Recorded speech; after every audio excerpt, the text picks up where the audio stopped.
Hello everyone, नमस्कार।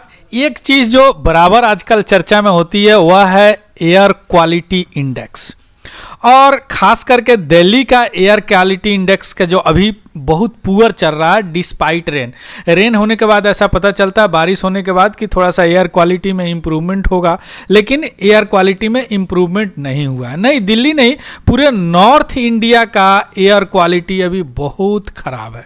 सो AQI air quality index actually होता क्या है, और दूसरी बात कि यह कैलकुलेट कैसे किया जाता है, एयर क्वालिटी को निर्धारित करने में कितने पॉल्यूटेंट होते हैं, क्योंकि पॉल्यूटेंट से ही एयर क्वालिटी निर्धारित होते हैं, कितने जो प्रदूषणकारी जो वायु है, प्रदूषणकारी जो कारक है, पदार्थ है, सो कितने होते हैं, that is important to know. And in this video right now we going to discuss all these things related to AQI। और AQI जैसे यहाँ लिखा हुआ वेरी पुअर क्या होता है, सीवियर क्या होता है, जैसे अभी दिल्ली का सीवियर टू वेरी पुअर में आ गया। उसके बाद में गुड बैड वगैरह क्या होता है और कैसे कैलकुलेट किया जाता है, all these things right now going to discuss in this video. इस वीडियो के माध्यम से ये सारी चीज़ें हम जानने का कोशिश करेंगे। उससे पहले अगर आप नए हो तो प्लीज़ इस चैनल को सब्सक्राइब कीजिए। चलिए बढ़ते हैं। एयर पॉल्यूटेंट क्यों न्यूज में है, चूंकि rising pollution level in North India that led to focus returning on the air quality index score. इसके कारण एयर क्वालिटी इंडेक्स जो है अभी रिटर्न कर रहा है, मतलब वेरी पुअर, सीवियर वगैरह होते जा रहा। अब एयर क्वालिटी इंडेक्स क्या होता है? एयर क्वालिटी इंडेक्स जो actually launched in October 2014 means 15 से यह शुरू हो गया इनिशिएटिव। सो इसका जो जरूरत क्यों पड़ी, चूंकि यह इंफॉर्मेशन देता है कि आपकी एयर का क्वालिटी क्या है ना, सो कि इजीली आप समझ सकते हैं जनरल पब्लिक के लिए कि इस एयर में कौन कौन से पॉल्यूटेंट है, कितना साफ है एयर। सो ये सारी चीजें एयर क्वालिटी इंडेक्स में बताया जाता है। जो पॉल्यूटेंट इसमें चेक किया जाता है वह 8 पॉल्यूटेंट है। PM10, PM2.5, NO2, SO2, NOT, nitrous dioxide, sulphur dioxide, carbon monoxide, ozone, ammonia और लेड मीन्स सीसा।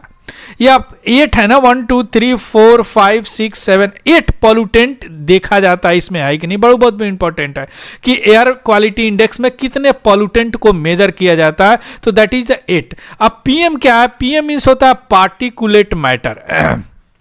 पार्टिकुलेट मैटर, अब पार्टिकुलेट मैटर बहुत थीन पार्टिकल, फाइन पार्टिकल होता है, यानी 1 मीटर को अगर 1 मिलियन से आप भाग दे दे, 1 मिलियन यानी लगभग 10 लाख को n मिलियन कहते हैं। सो जो माइक्रोन होता है ना वह PM होता है, पार्टिकुलेट मैटर। अब ऐसी से समझिए आपका जो हेयर है वह लगभग 60 to 70 माइक्रोन का होता है। सो PM10 अब कितना फाइन, कितना छोटा पार्टिकल होगा? PM2.5 इससे भी छोटा पार्टिकल होगा, जो इजीली आपके रेस्पिरेटरी ट्रैक्ट में चले जाते हैं। सबसे ज़्यादा खतरनाक होता है क्या? PM2.5, जो रेस्पिरेटरी ट्रैक में चले जाते हैं और आपको बहुत सारी परेशानी होते हैं। अस्थमा वाले को तो और परेशानी होती है ना। सो ये 8 पॉल्यूटेंट होते हैं। अब यह कैलकुलेट कैसे किया जाता है? देखिए, एवरेज जो कैलकुलेशन है वह 24 आवर में किया जाता है, लेकिन 2 पॉल्यूटेंट है, याद रखिएगा, जो कि 8 आवर में किया जाता है, जैसे कार्बन मोनोऑक्साइड, CO और ओजोन। CO और ओजोन जो है 8 आवर में किया जाता है। और AQI है, जरूरत नहीं है कि 8 पॉल्यूटेंट हो ही वहां पे मॉनिटर किया जाए, लेकिन कम से कम 3 पॉल्यूटेंट होना चाहिए। 8 में से 3 होना चाहिए, और उस 3 में कम से कम PM2.5 और PM10 एक होना चाहिए। बात आ रही समझ में? सारे नहीं होते हैं, 8 में से कम 3 होना चाहिए, और 3 में से PM कम से कम 1 होना चाहिए। 3 बीइंग माने at least one of these 3 being PM2.5 और PM2.3। क्लियर? 24 आवर में किया जाता है, लेकिन अगर उससे भी जल्दी हो, ज़्यादा पॉल्यूशन है, तो 16 आवर का डाटा नेसेसरी है कम से कम इस एयर क्वालिटी इंडेक्स को मेजर करने के लिए। 2 छोड़ के कार्बन मोनोऑक्साइड और ओजोन। क्लियर? कार्बन मोनो, अगर यह सब क्राइटेरिया नहीं क्राइटेरिया नहीं आ पाता है तो इनसफिशिएंट कैलकुलेशन बोला जाता है।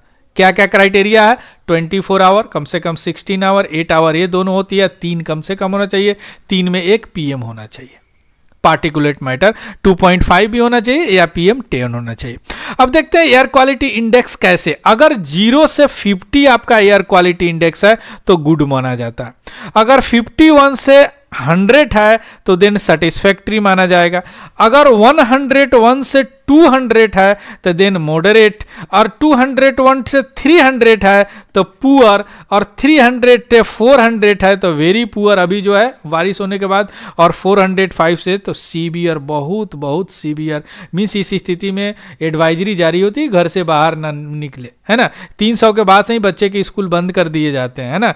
इसमें पियर होते हैं, जनरेटर सेट वगैरह बंद कर दिए जाते हैं, कंस्ट्रक्शन वगैरह बंद कर दिए जाते हैं, बाहर से जो व्हीकल होते हैं उसको शहर में आना बंद कर दिए जाते हैं। बाकी ये ठीक है, काम चलाऊ होता है। जो भी ज़्यादा बीमार व्यक्ति होते हैं उनके लिए थोड़ा सा मॉडरेट वगैरह में होता है, बाकी सेटिस्फैक्ट्री और गुड गलत होता है। इसमें graded action response grab release किया जाता है, इसमें जो हम बताए हैं, है ना, ग्रेडेड रेस्पॉन्स एक्शन प्लान। जैसे हम बताएं कि इसमें गाड़ियों का इन करना बंद कर दिया जाता है, इसमें होता है कि स्कूल बंद कर दिए जाते हैं, इसमें हर चीज़ बंद किया, जो वर्क फ्रॉम होम दे दिया जाता है।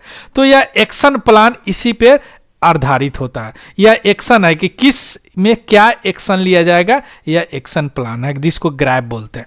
अब थोड़ा सा इसमें देख लेते हैं पार्टिकुलर मैटर। आप जानते हैं PM earlier I told you, तो लंग्स में जो इंटर कर जाते हैं तो रेस्पिरेटरी इशू होता है। जो पीएम 2.5 तो और ज़्यादा भयानक होता है, कार्डियोवास्कुलर प्रॉब्लम हो जाते हैं, हृदय रोग भी लोगों को बहुत सारे हो जाते हैं।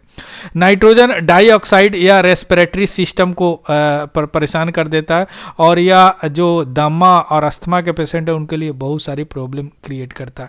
और ओजोन, आप जानते हैं ओजोन क्या करता है, ईवी रेस्पिरेटरी प्रॉब्लम करता है, और ओजोन से लंग इन्फ्लेमेशन होती है, लंग इन्फ्लेमेशन हो जाती है, जिससे लंग का फंक्शन जो डिक्रीज करने लगता है। सल्फर डाइऑक्साइड ईवी रेस्पिरेटरी है और अस्थमा के लिए बहुत वर्सन होता है ना। इसके बहुत सारे एक्सपोजर अगर मिल जाए तो रेस्पिरेटरी डिजीज भी हो जाते हैं।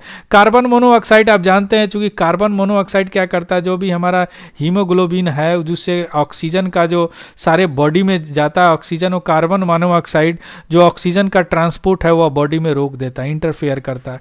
और इसके कार्बन मोनोऑक्साइड अगर ज़्यादा हो जाए तो हेडेक होती है, डिजीनेस होता है, एक्सट्रीम कॉज ऑफ फैटल हो जाता है, आँख जलने लगता है ना। उसके बाद वोलाटाइल ऑर्गेनिक कंपाउंड भी होते हैं जो कि ग्राउंड लेवल ओजोन होते हैं, जिससे रेस्पिरेटरी और न्यूरोलॉजिकल इशू भी हो जाते हैं, है ना। न्यूरॉन वगैरह भी डिस्टर्ब होने लगते हैं। So this is impact of the pollutant on the health. So अभी यह बहुत चर्चा में थे, दैट इज इम्पोर्टेंट, यह बहुत बहुत इंपॉर्टेंट है in the GS paper 3 environment.